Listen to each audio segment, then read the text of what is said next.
Il existe des nuits où le ciel ne brille pas, qu'il brûle. En octobre 1941, Moscou se préparait à un hiver qu'elle n'oublierait jamais. Les rues étaient vides, et le vent portait une odeur métallique de peur. Sur les radios, le silence. Dans les yeux, le pressentiment de la fin. Et au Kremlin, un homme décidait du destin du monde. Joseph Staline observait la carte comme on contemple un corps prêt à mourir. L'avancée nazie était trop rapide, trop brutale. Kiev était tombé. Smolensk brûlait et Moscou serait la prochaine. Chaque kilomètre perdu sonnait comme un battement de tambour funèbre. Cette nuit-là, les généraux se réunirent autour d'une table glaciale. Les visages étaient pâles, les uniformes trempés de neige et de sueur. « Camarade Staline, nous devons évacuer », dit Djoukov. Mais le dictateur ne répondit pas. Il tira simplement sur son cigare et laissa le silence commander. Les rapports étaient clairs. Hitler atteindrait la capitale en quelques semaines. Les troupes soviétiques s'étaient épuisées, mal armées, démoralisées. Et le Kremlin, pour la première fois, sentit l'odeur de la défaite, une odeur que Staline lui-même refusait d'admettre. « S'ils entrent dans Moscou, » murmura-t-il, « qu'ils n'y trouvent que des cendres. » Personne ne répondit, mais cette phrase devint un ordre, et ça, le feu commença avant même l'invasion. L'opération Barbarossa avançait sans pitié. Les Allemands croyaient à une victoire inévitable. Pendant ce temps, derrière les lignes soviétiques, l'enfer s'allumait. Des villes brûlées, des récoltes détruites, des voies ferrées dynamitées. La Russie avait choisi de brûler pour continuer à vivre. La tactique s'appelait la terre brûlée. Mais pour ceux qui y vivaient, elle s'appelait désespoir. Des familles entières incendiaient leurs maisons pour ne laisser aucun abri à l'ennemi. Des trains bondés de civils fuyaient vers l'Oural. Et dans les fenêtres, il ne restait que l'éclat des flammes. Les usines furent démontées à la hâte, les machines désossées et expédiées dans des wagons sans destination. Dans les champs, des soldats répandèrent de l'essence sur les greniers pleins. Les flammes montaient si haut qu'elles semblaient toucher le ciel. Et le ciel ne répondait pas. On dit que Moscou devint un rituel. Chaque nuit, des colonnes de fumée couvraient l'horizon. Le peuple parlait à voix basse, de peur d'entendre sa propre voix. Certains priaient, d'autres maudissaient. Mais personne n'osait questionner le chef.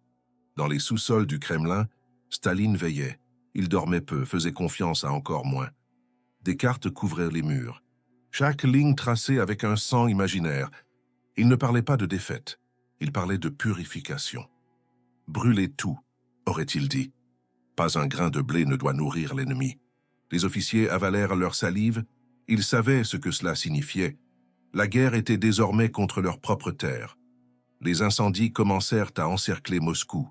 Fumée mêlée à la neige, l'enfer rencontrant l'hiver. Et le vent propageait la chaleur comme une peste. Les civils fuyaient sans direction. Mais certains restaient, parfois ou par peur. Les récits disent que la nuit de l'ordre fut la plus lumineuse de la guerre. Le ciel s'éclaira comme une fausse aurore. C'était beau, dit une survivante, si ce n'était pas la fin du monde. Car à Moscou, la beauté et la tragédie ont toujours marché ensemble. Et cette nuit-là, elles devinrent inséparables. Tandis que le feu gagnait les rues, Staline resta immobile.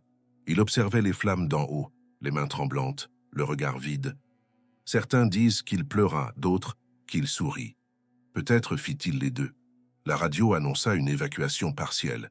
Mais les mots étaient froids, ne laissaient que l'essentiel. L'essentiel, en ce contexte, c'était la peur. Et la peur obéissait mieux que n'importe quel soldat. C'est elle qui tenait le pays debout. Les Allemands avançaient, confiants. Ils pensaient trouver l'éclat de Moscou. Et ils le trouvèrent. Mais cet éclat était celui du feu. À chaque kilomètre, ruines, fumée, cadavres carbonisés. L'empire d'Hitler trébuchait sur les cendres de Staline.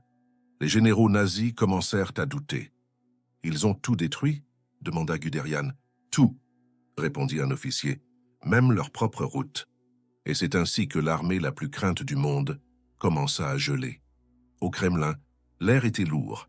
Les ministres proposèrent la fuite. Staline dit simplement « Celui qui part avant l'ennemi a déjà perdu. » Et il alluma un autre cigare, dernier geste humain avant le gel absolu. Quelques jours plus tard, le dictateur disparut presque, enfermé, silencieux, sans donner d'ordre. Beaucoup crurent qu'il avait fui, mais il était là, en bas, attendant de décider si Moscou vivrait ou mourrait avec lui. Quand il reparut, sa voix n'était plus la même, froide, précise, inébranlable. « S'il le faut, nous ferons sauter la capitale. » La phrase fut notée mais jamais archivée, car dans les régimes de peur, certaines paroles n'existent pas. Les soldats reçurent des instructions floues. Des caisses mystérieuses furent enterrées sous les ponts et les bâtiments. Personne ne savait ce qu'elles contenaient. Certains disaient des mines, d'autres des documents. Mais la rumeur était unique. Moscou était prête à s'auto-détruire.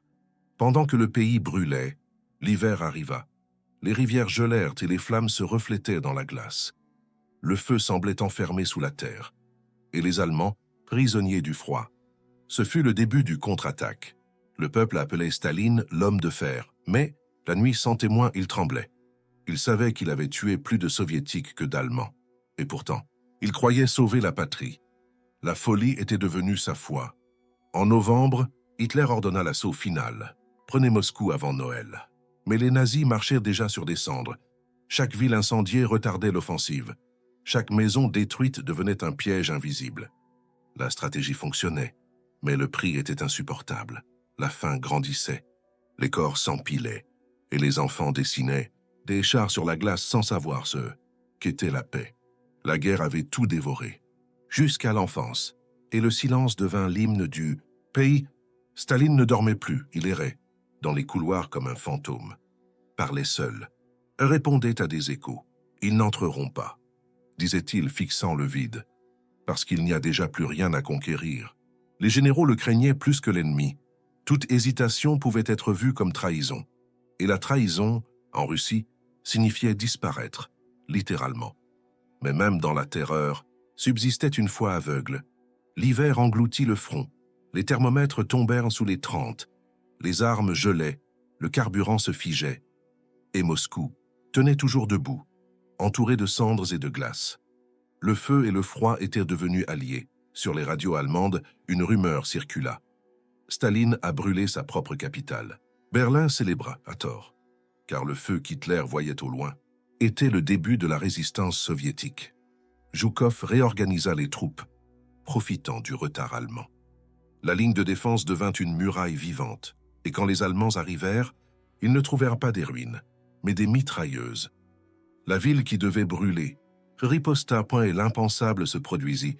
Moscou résista. Les jours suivants furent infernaux. Des combats à la baïonnette, la neige tachée de rouge, la fumée des incendies couvrait encore l'horizon. Mais un nouveau son naquit, le rugissement des chars soviétiques. L'empire qui s'était consumé renaissait de ses cendres. Au Kremlin, Staline ne sourit pas. La victoire n'était pas encore une victoire. Il dit seulement « Laissez le feu continuer.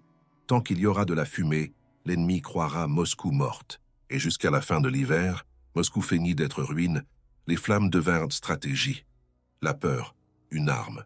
La destruction, une forme de salut.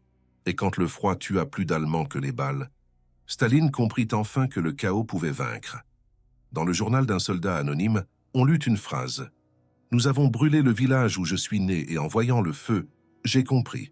Peut-être que la victoire, c'est ça, tout perdre. » On ne connut jamais son nom, mais sa phrase survécut à l'Empire. Au début de décembre, l'avancée nazie s'arrêta complètement. Le feu, le froid et la peur avaient accompli l'impossible. Moscou tenait encore. Et pour la première fois, Staline crut que peut-être Dieu observait, même en silence. Et lorsque la neige recouvrit les cendres, la ville respira de nouveau. Mais elle n'était plus la même. Car la Moscou qui avait résisté n'était pas faite de pierre. Elle était faite de peur, d'obéissance et de feu. Et ce feu ne s'éteindrait jamais. La victoire de Moscou coûta cher. Les usines en ruine, les villes vides, les champs réduits au charbon. Mais Staline voyait dans les cendres une nouvelle fondation. De la flamme naît la force, disait-il à ses commissaires, et le peuple y croyait. Car il n'avait plus rien d'autre. Les trains reprirent leur course à travers le pays. Ils transportèrent des machines, des survivants, des idéologies. L'ennemi avait reculé, mais la peur resta. Personne ne savait s'il fallait célébrer ou pleurer, car tous connaissaient le prix de la survie. Dans les villages brûlés, les enfants jouaient parmi les décombres. Ils appelaient les morceaux de fer les armes magiques. Pour eux, le feu n'était pas un souvenir, mais un héritage. Le symbole d'un pays qui préféra brûler plutôt que se rendre. et il grandirait en croyant que cela s'appelait courage. Au Kremlin, Staline reparut en public, pâle, immobile, presque inhumain. Son discours fut bref, sans émotion.